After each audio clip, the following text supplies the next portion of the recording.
Emotional wellness is the need of the hour. Emotional wellness is what we are all lacking. That is why we are all ending up into mental health illnesses. We are all ending up into depression, anxiety, stress, anger, whatever. Name anything. The root cause of it is the lack or the less emotional wellness. Emotional wellness. What is emotional wellness? Just let me give you a little bit of definition of that.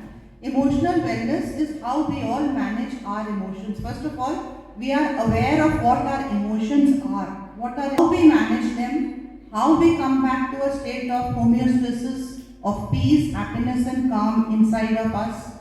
And together with managing our emotions, it's also how we are able to understand and manage the emotions of others. Why is the other person angry? Why is the other person sad? Why is the other person irritated? Why is he yelling? We don't understand that. We don't have time. We don't even have the knowledge how to understand our emotions, let alone understand the emotions of others. It's in every relationship. Student-child relationship.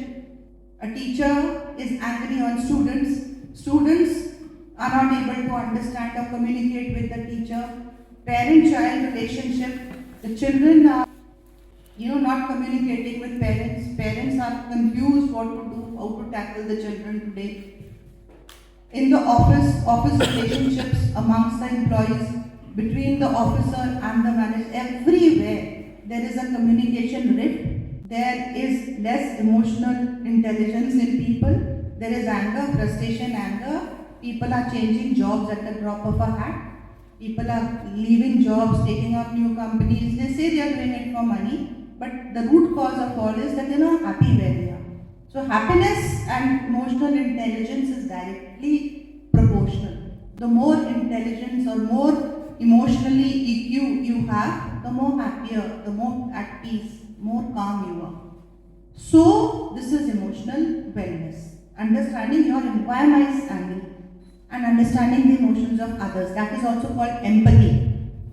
The other thing is, you've understood your emotions, you've understood the other person is angry. Now emotional regulation. What do you do about it? If you're angry, if you're irritated, you understand it. Now you have to work on yourself and regulate your emotions so that you come back to a state of homeostasis again. So you come back to a place of peace again. So emotional regulation. So we can talk of that also. And then, of course, at the end of the day, what are we all, the purpose of our life? What are we all looking for at the end of the day? What are we all trying to achieve? So what is the purpose of our lives? Everybody may have a different purpose, so we can discuss that. So mental illness are all directly related to lack of emotional intelligence. We have to build that up. I've kept this as an interactive session so that we can just discuss and talk of the things we want to, so that we can try to empower and enrich ourselves. The discussion is open to all. If you have anything you want to discuss, you're open. You want any question you want to ask, in any way I can help you, and then. Yes.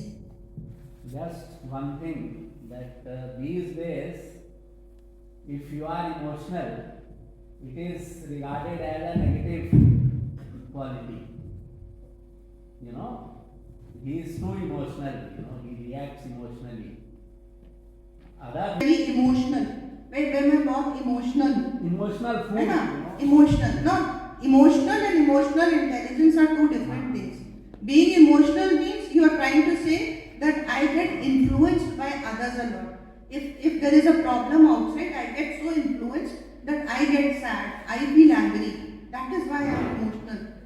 That being emotional, being influenced by outside forces is low EQ. That is low emotional intelligence. Emotional intelligence is no matter what is happening outside, no matter what disaster, चाहे जो भी हो रहा है बाहर, मैं अंदर से स्टेबल हूँ, मैं अंदर से काम हूँ, क्वाइट हूँ,